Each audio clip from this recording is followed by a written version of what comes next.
தமிழீழம் குறித்தும் அங்கு நடைபெற்று வரக்கூடிய போர் குறித்தும் பிரபாகரன் அவர்கள் சீமானிடம் நிறைய தகவல்களை பகிர்ந்து கொண்டார். ஆயுதங்களை எப்படி கையாள்வது என்பதையெல்லாம் கற்றுக் கொடுத்தார் அப்படிங்கிற நிறைய செய்திகளையும் கூட சீமான் தொடர்ச்சியா பகிர்ந்து வந்தாரு.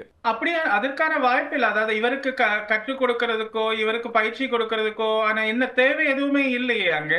அடுத்தது இவர் அந்த எல்லாளன் அப்படின்ற படத்திற்கான அவங்க எப்படி அந்த ஆயுதங்களை கையாண்டாங்கன்றத ஒரு போராளி அவருக்கு காட்டி கொடுத்து கொண்டிருந்த மாதிரியான படங்கள் தான் வந்திருக்கே ஒழிய சித்தப்பாவோ அங்க இருக்கிற தளபதிகளோ இவருக்கு பயிற்சி கொடுக்க வேண்டிய அவசியம் எதுவுமே இல்லை. அதுவும் இவருடைய நீங்க 2009க்கு முன்னுக்கு இவரை பாத்தீங்கன்னா தெரியும் இவர் எத்தனை வெற்றி படங்கள் கொடுத்திருக்காரு, எத்தனை படங்கள் எடுத்திருக்காருன்றது கூட சுலபமா தெரியும்.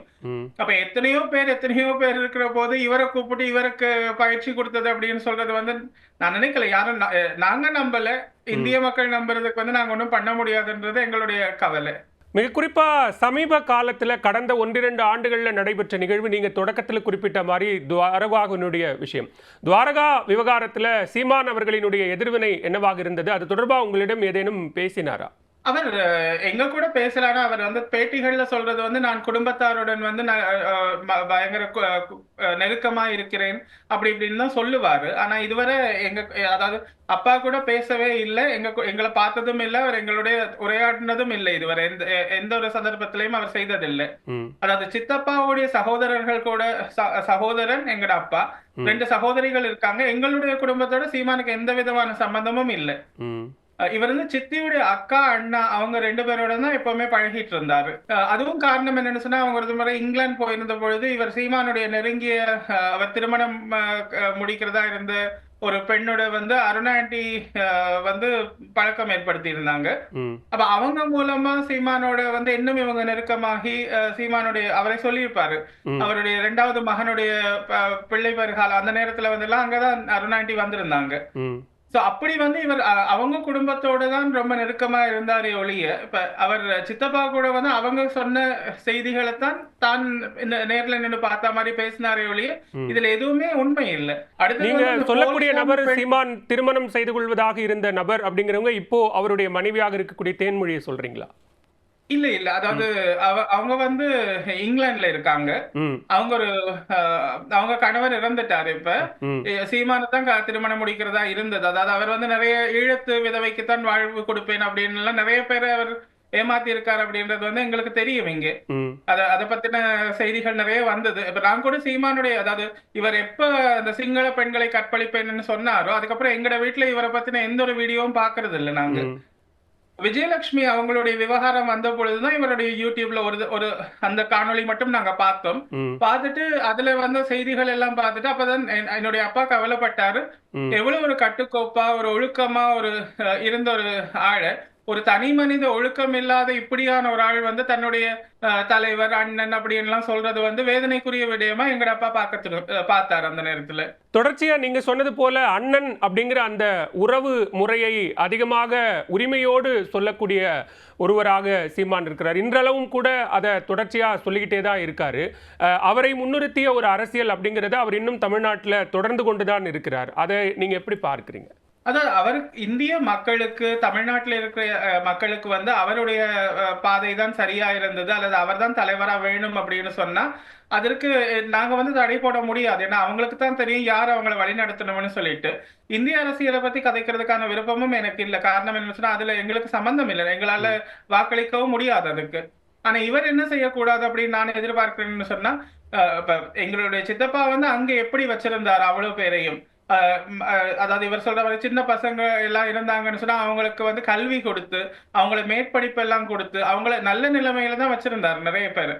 அப்படி இருக்கிற போது இவர் ஒரு தனி மனித ஒழுக்கமே இல்லாத இந்த சீமான் அப்படின்றவர் எங்களுடைய சித்தப்பாவுடைய பெயரை பயன்படுத்துறது எங்களால அதாவது எங்க யாராலையுமே அதை ஒத்துக்கொள்ள முடியல. அது நிறைய பேர் அவங்களோட ஆதங்கத்துல நிறைய வீடியோ எல்லாம் கூட கொடுத்திருக்காங்க. காரணம் என்னன்னு சொன்னா அங்க இப்ப என்ன சொல்றது இப்ப ஒரு விஷயம் அவர் புரிஞ்சுக்கணும். சித்தப்பாவும் எப்படியான ஒரு இதை வச்சிருந்தார், பெண்கள் விஷயத்துல எப்படி இருந்தாரு, குடி விஷயத்துல அதாவது மது பாவனை இல்லாம இருந்தது எங்களுடைய இடத்துல. அப்படி எல்லாம் இருக்கிற இடத்துல இவர் எப்படியான விஷயங்களை எல்லாம் மக்கள் மனதில் கொண்டு போறாரு. அதாவது எங்களுடைய கொடியை வந்து இவர் வடிவமைச்சு வச்சிருக்கிறாரு. அது கூட எங்களால பொறுத்துக்க முடியும். ம். 2வது விஷயம், துயிலும் இல்ல பாடல வந்து இவர் பயன்படுத்துறார். அது வந்து மாவீரர் நாள்ல வந்து ஒளிபரப்பக்கூடிய பாடல். ம். அதுக்கப்புறம் வேறொரு பாடல் வந்து கரும்புலி மாமகள் வருகிறாள் என்ற பாடல காளியம்மாளுக்கு பயன்படுத்துறாங்க. ம். ராஜகோபுரம் தலைவன் பாடல வந்து சாட்டை துரைமுருகனுக்கு பயன்படுத்துறாங்க. ம். இப்படியான விஷயங்களை பார்க்கிற பொழுது அது எங்களால ஒத்துக்கொள்ளவே முடியல. என்னன்னு சொன்னா, அது ஒரு கண்ணியமான ஒரு இயக்கமா இருந்த அந்த இயக்கத்தையும், இவர் இப்படியான தன்னுடைய அரசியல் லாபத்திற்காக செய்யற விஷயங்களையும் எங்களால பார்த்துட்டு இருக்க முடியலன்றத இப்ப நிறைய பேர் பேச ஆரம்பிச்சிருக்காங்க. ம். தற்சமயத்துல கூட பொட்டம்மான பத்தி ம். ரொம்ப தப்பா பேசியிருந்தார் இவரு. ம். அதுவும் இங்க இருக்கிற நிறைய பேரால பொறுத்துக்க முடியல. ஆனா அவங்களுடைய சூழ்நிலையில இவருக்கு பதில் கொடுக்க முடியாத சூழ்நிலையில இருக்காங்க அவங்க. ம். இல்ல குறைந்தபட்சமா இந்த விவகாரம் தொடர்பாக யாராவது பேசுறதுக்கு முயற்சி பண்ணாங்களா? இப்படி பேசுவது சரியல்ல அப்படின்னு ஒரு அறிவுரையை, ஆலோசனை சொல்றதுக்கு எதுவும் முயற்சி பண்ணீங்களா? அந்த ஆலோசனையை சொல்ற அளவுக்கு இப்ப இவர் வந்து ஒரு பெரிய ஆளா நாங்க பாக்குறதும் இல்ல. இப்ப இவருடைய அரசியலை வந்து இங்க நாங்க எடுத்துக்கிறதும் இல்ல. ஆனா இவர் எங்கள் மேல இப்படியான தவறான செய்திகளை பரப்புற பொழுது அதைத்தான் எங்களால அந்த அந்த ஒரு ஆதங்கத்துல தான் சில பேர் வீடியோக்கள் மூலமா கூட இவரை பத்தி விமர்சிக்கிறாங்க, செய்யறாங்க, எல்லாம் பண்ணிட்டு வர்றாங்க இங்க. ம். ஆனா அவங்க வந்து 2009க்கு பிறகு இங்க வந்து இந்த நாட்டுல அவங்களுடைய குடும்பத்தை கூட இன்னும் இணைக்க முடியாம போராளிகள் பல பேர் இருக்கிறதால இவரை பத்தின விஷயங்களை அவங்க சொல்றதுக்கு தயங்குறாங்க, ஒரு பயம் காரணமாக. ம். இவர் இப்படி ஒரு ஒரு விஷயத்தை உருவாக்குற பொழுது அந்த இளைஞர்கள் அடுத்தது அதாவது இளைஞர்கள் அப்படின்னு சொல்ற போது ம். தமிழகத்தில் உள்ள இளைஞர்கள் வந்து புலம்பெயர் வாழ் இளைஞர்கள் வந்து இதை கொண்டு போவார் அப்படின்ற மாதிரி தான் சித்தப்பா சொல்லி இருந்தாரு. ம். எந்த காலகட்டத்திலையும் இந்த போராட்டத்தை வந்து நான் சீமானிட்ட ஒப்படைக்கிறேன், என்னுடைய வாரிசு அவர்தான்னு எங்கேயுமே சொன்னதில்லை. ஆனா இவர் சொல்றதை பாக்குற போது அப்படியான விஷயத்தை தான் இவர் செய்துட்டு போறாரு. ம். ஒரு தவறான பாதையில கூட்டிட்டு போறாரு எல்லாரையும் அப்படின்றதுதான் எங்களுடைய பார்வை. ஓகே. துவாரகா தொடர்பான போலி வீடியோக்கள் வெளியான போது அந்த விவகாரத்தில் நிறைய மறுப்பு செய்திகள் வெளிவந்தது. அந்த காலகட்டத்தில் சீமானவர்களினுடைய நிலைப்பாடு என்னவாக இருந்தது? அதாவது என்னன்னு சொன்னா, இங்க இந்த போலி துவாரகா அப்படின்னு சொல்லி ஒரு பெண் வந்த போது இத நெடுமாறன் அவர்கள் தான் அறிவிச்சாரு முதல்ல. அதுக்கப்புறம் அந்த நேரத்துல நெடுமாறன், காசி ஆனந்தன் இவங்க தான் இணைஞ்சு அறிவிச்சாங்க.